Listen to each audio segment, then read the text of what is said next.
কুষ্টিয়ার লালন শাহের মাজার এটা কি মানে মাদক দ্রব্য মুক্ত এলাকা করার জন্য কোনো উদ্যোগ আছে কিনা? কুষ্টিয়ার লালন শাহের সেই স্মৃতিঘটিত সেই এলাকায় নয়, সারা বাংলাদেশে আমরা মাদকের বিরুদ্ধে আমাদের সরকারের যে পরিকল্পনা রয়েছে সেটা আমরা সারা বাংলাদেশকে আমরা মাদক মুক্ত করতে চাই।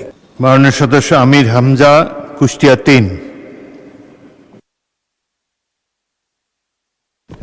আসসালামু আলাইকুম। মাননীয় মন্ত্রীর কাছে আমার প্রশ্ন, সাংস্কৃতিক রাজধানী হিসাবে কুষ্টিয়া সারা বাংলাদেশ সহ বিশ্বে একটা পরিচিত। আমাদের মাদক দ্রব্য নিয়ন্ত্রণের জন্য যে সমস্ত কথা প্রধানমন্ত্রী সহ মন্ত্রণালয়গুলো চেষ্টা করে যাচ্ছে, আমার প্রশ্ন, কুষ্টিয়ার লালন শাহের মাজার এটা কি মানে মাদক দ্রব্য মুক্ত এলাকা করার জন্য কোনো উদ্যোগ আছে কিনা? কারণ এখানে তো প্রশাসনের পাহারায় তার জন্ম অনুষ্ঠান এবং মৃত্যু অনুষ্ঠানে যে 3-6 দিন এখানে যে সমস্ত অনৈতিক এবং এই সাংস্কৃতির নামে যে কাজগুলো হয় এগুলো বন্ধ করার কোনো উদ্যোগ মন্ত্রী মহোদয়ের আছে কিনা আমার জানার প্রশ্ন। মাননীয় মন্ত্রী। ধন্যবাদ মাননীয় সংসদ সদস্য। শুধু কুষ্টিয়ার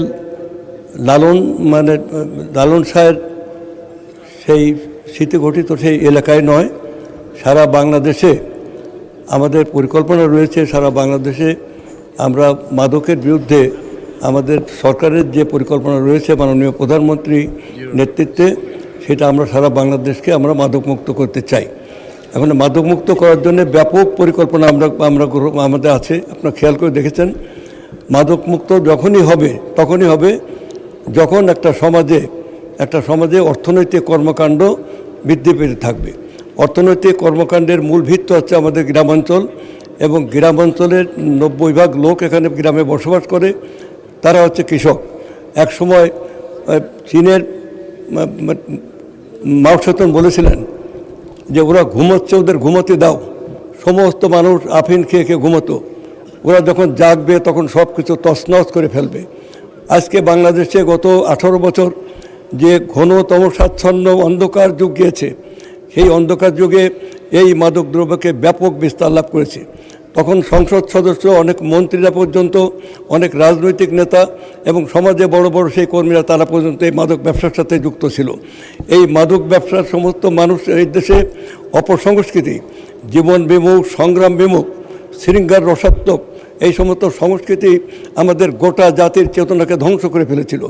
এই যুব সমাজকে ধ্বংসের পরিকল্পনা একদিকে, অন্যদিকে পরীক্ষার খাতায় লিখুক আর না লিখুক 97% পাস করাতে হবে, এই ছিল 8% পাস করতে হবে, এই ছিল ব্যবস্থা। অতএব শিক্ষা, সংস্কৃতি, ইতিহাস, ঐতিহ্য সব কিছুকে ধ্বংস করে একটা অন্ধকার যুগের যে ছিল, সেখানে আমরা সেই যুগের অবসান ঘটিয়ে আমাদের সরকার প্রধানের যে দৃষ্টিভঙ্গি নিয়ে আমরা একটা নতুন বাংলাদেশ, শহীদ জিয়ার পথে আমরা একটা নতুন বাংলাদেশ, একটা নবজাগরণ আনতে চাই।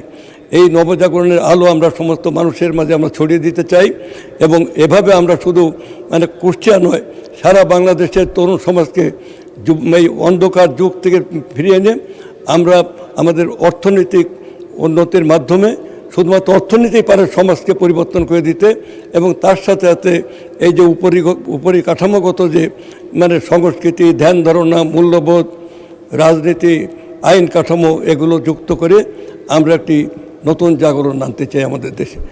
আপনাকে ধন্যবাদ মাননীয় সংসদ সদস্য।